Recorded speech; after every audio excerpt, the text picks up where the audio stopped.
ಏನು ಪ್ರಶ್ನೆ ಇದೆ ಅದನ್ನು ಕೇಳಿ ನಾನು ಆನ್ಸರ್ ಮಾಡ್ತೀನಿ.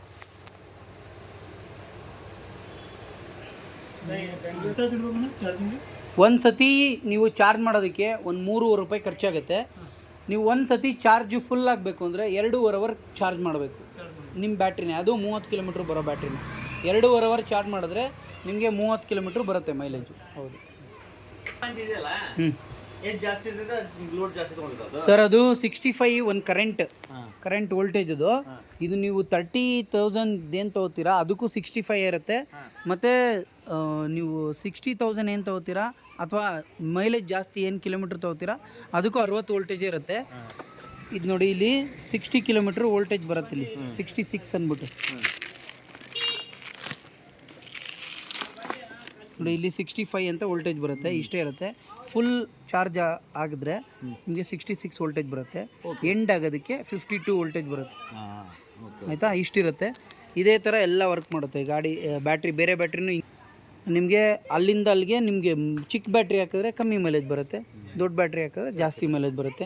66 ವೋಲ್ಟೇಜ್ಗೆ ಫುಲ್ 100%. 52 ವೋಲ್ಟೇಜ್ ಬಂದರೆ ಇದು ನಿಮಗೆ 0 ಅಂತ ಲೆಕ್ಕ.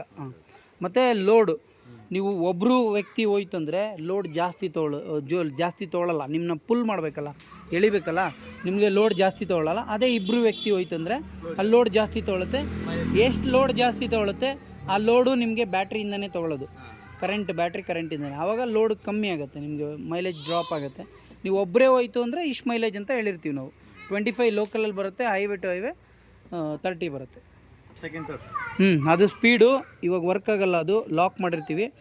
ಆ ವರ್ಕ್ ಆಗಬೇಕು ಅಂದರೆ ನಿಮಗೆ ಇಲ್ಲಿ ಲಾಕ್ ಓಪನ್ ಮಾಡಿ ಕೊಡೋ ಥರ ಇರುತ್ತೆ, ಆದರೆ ಮಾಡಲ್ಲ ಅದನ್ನು. ಅದು 25 ಹೋಗಬೇಕು ಅನ್ನೋ ರೂಲ್ಸ್ ಇದೆ, ಅದರಲ್ಲೇ ಹೋಗ್ಬೇಕಾಗತ್ತೆ ನಿಮಗೆ. 25 ಹೋಗಬೇಕು. ಇದು ಬಂದು 1 2 3 ಮೋಡು, ಅದು ವರ್ಕ್ ಆಗಲ್ಲ. ಈ ರಿವರ್ಸ್ ಬಟನ್ ಪ್ರೆಸ್ ಮಾಡಿ ಎಕ್ಸ್ಲೇಟ್ರ್ ಕೊಟ್ಟರೆ ನಿಮಗೆ ಮೂವ್ ಆಗುತ್ತೆ ಗಾಡಿ.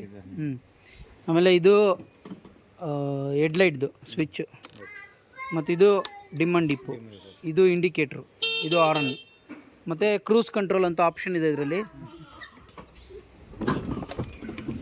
ಈ ಗಾಡಿ ಓಡಿಸ್ತಾ ಇರ್ಬೇಕಾದ್ರೆ ಎಕ್ಸ್ಲೇಟ್ರ್ ಕೊಟ್ಟಿರ್ತೀರಾ. ಈಗ ದೂರ ಹೋಗ್ತಾ ಇರ್ತೀರಾ, 25 ಕಿಲೋಮೀಟ್ರಲ್ಲೇ ಹೋಗ್ಬೇಕಾಗತ್ತೆ ನೀವು. ಆವಾಗ ಎಕ್ಸ್ಲೇಟ್ರ್ ಹಿಡ್ಕೊಂಡೇ ಇರಬೇಕಾಗತ್ತೆ. ಕ್ರೂಸ್ ಕಂಟ್ರೋಲ್ ಅಂತ ಒಂದು ಬಟನ್ ಇದೆ. ಈ ಬಟನ್ ಪ್ರೆಸ್ ಮಾಡಿದ್ರೆ ಬಿಡಿ, ನೀವು ಎಕ್ಸ್ಲೇಟ್ರ್ ಕೊಡೋಂಗೇ ಇಲ್ಲ, ಅದೇ ಆಗದೆ ಓಡ್ತಾ ಇರುತ್ತೆ ಚಕ್ರ.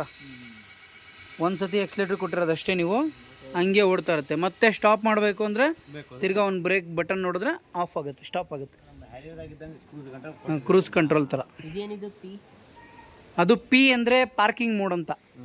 ಈಗ ಗಾಡಿ ಬ್ರೇಕು ಕೀ ಆಫ್ ಮಾಡಿ ಆನ್ ಮಾಡ್ತೀರಾ, ಪಾರ್ಕಿಂಗ್ ಮೋಡ್ ಇರುತ್ತೆ. ಪಾರ್ಕಿಂಗ್ ಮೋಡಲ್ಲಿ ನಿಮಗೆ ಎಕ್ಸ್ಲೇಟ್ರ್ ಕೊಟ್ಟರೆ ಏನು ಪ್ರಾಬ್ಲಮ್ ಆಗೋಲ್ಲ. ಬ್ರೇಕ್ ಹಿಡಿದು ಬಿಡಬೇಕು, ಇಲ್ಲಾಂದರೆ ಪಿ ಬಟನ್ ಪ್ರೆಸ್ ಮಾಡಬೇಕು. ಎರಡರಲ್ಲಿ ಒಂದು ಆಪ್ಷನ್ ಇರುತ್ತೆ, ಅವೆರಡರಲ್ಲಿ ಒಂದು ಮಾಡಿದ್ರೆ ನಿಮಗೆ ಓಪನ್ ಆಗಿಬಿಡುತ್ತೆ. ರೈಡ್ ಮಾಡಿ ಕೂತ್ಕೊಳ್ಳಿ, ಹೇಳ್ತೀನಿ.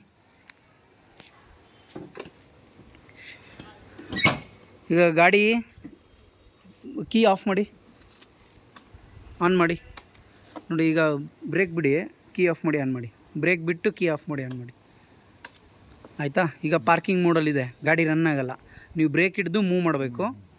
ಬ್ರೇಕ್ ಹಿಡಿದು ಮೂವ್ ಮಾಡಿ ಈ ವಾಲ್ಯೂಮ್ ಬಟನ್ ಕೊಡ್ತೀರಾ ಗೊತ್ತಾ, ಆ ಥರ. ಕಮ್ಮಿ ಕೊಟ್ಟರೆ ಕಮ್ಮಿ ಸೌಂಡ್ ಬರುತ್ತೆ, ಜಾಸ್ತಿ ಕೊಟ್ಟರೆ ಜಾಸ್ತಿ ಸೌಂಡ್ ಬರುತ್ತೆ. ಇದು ಅಷ್ಟೇ, ಕಮ್ಮಿ ಕೊಟ್ಟರೆ ನಿಧಾನಕ್ಕೆ ಫುಲ್ ಆಗುತ್ತೆ. ಪಾರ್ಕಿಂಗ್ ಮೋಡ್ ರಿಮೂವ್ ಮಾಡಬೇಕು, ಬಿಡಿ, ಬ್ರೇಕ್ ಬಿಡಿ ನೋಡಿ. ಕಮ್ಮಿ ಕೊಟ್ಟರೆ ಕಮ್ಮಿ ಹೋಗುತ್ತೆ, ಜಾಸ್ತಿ ಕೊಟ್ಟರೆ ಜಾಸ್ತಿ ಹೋಗುತ್ತೆ, ಆ ಥರ ಇರುತ್ತೆ. ಆಮೇಲೆ ರಿಮೋಟ್ ಕೀ ಆಫ್ ಮಾಡಿ, ರಿಮೋಟ್ ಬಂದು ನೋಡಿ, ಕೀ ಫಸ್ಟ್ ಬಟನ್ನು ಲಾಕ್. ಈ ಲಾಕ್ ಮಾಡಿ ನೋಡಿ, ಫಸ್ಟ್ ಬಟನ್ ಲಾಕ್ ಮಾಡಿದ್ದೀನಿ. ಈಗ ತಳ್ಳಿ ಸರ್, ನೀವು ಗಾಡಿ ಮೂವ್ ಮಾಡಿ. ಹೋಗ್ತಿದ್ಯಾ? ಏನಾಗ್ತಿದೆ? ಇನ್ನೂ ಮುಂದಕ್ಕೆ ಹೋಗಿ.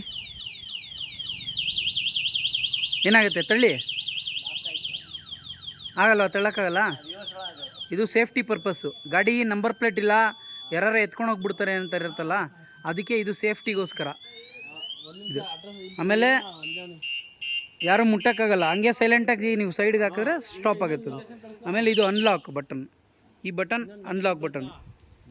ಅನ್ಲಾಕ್ ಮಾಡ್ತು ಅಂದರೆ ಕೀಯಲ್ಲಾದರೂ ವರ್ಕ್ ಮಾಡ್ಬೋದು, ರಿಮೋಟಲ್ಲಾದ್ರೂ ವರ್ಕ್ ಮಾಡ್ಬೋದು. ಆಮೇಲೆ ನೀವು ಡಬಲ್ ನೋಡಿ, ಇಲ್ಲಿದೆ ನೋಡಿ, ಈ ಬಟನ್ನು ಡಬಲ್ ಕ್ಲಿಕ್ ಹೊಡಿತು ಅಂದರೆ ಗಾಡಿ ರಿಮೋಟ್ ಡಿಸೈನ್ ಎಲ್ಲ ಚೇಂಜ್ ಆಗ್ತಾ ಇರುತ್ತೆ, ಒಂದೇ ಇರಲ್ಲ. ಈ ಬಟನ್ ಡಬಲ್ ಕ್ಲಿಕ್ ಹೊಡೆದ್ರೆ ಆನ್ ಆಗುತ್ತೆ. ವಿತೌಟ್ ಕೀ ನೀವು ರನ್ ಮಾಡ್ಬೋದು. ರನ್ ಮಾಡಿ, ಈಗ ಓಡಿಸ್ ನೋಡಿ. ಬ್ರೇಕ್ ಹಿಡಿದ್ಬಿಡಿ, ಹಾಂ ಮೂವ್ ಆಗ್ತಿದೆ ನೋಡಿ, ಆ ಥರ.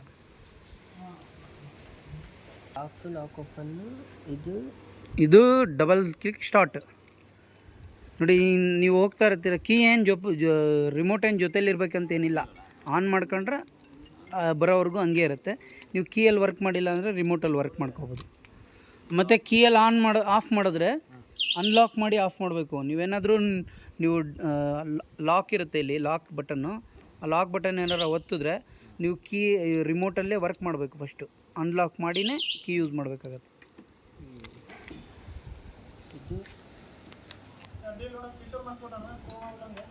ಇದು